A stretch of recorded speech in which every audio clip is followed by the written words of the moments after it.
Okay, for your activity today, you are going to look at the following Google page.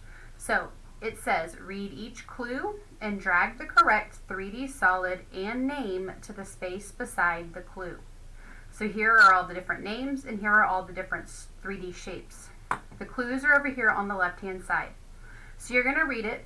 This one says, I am a special prism.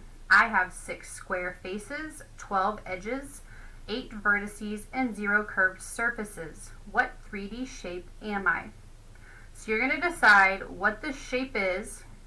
You're going to pick whichever name you think it is. So you're just going to click it, and then you're going to drag and drop, and then you're going to figure out which one of the shapes it is, and you're going to drag and drop, and then you're going to go to the next activity. You're going to do that for all 6 of the clues.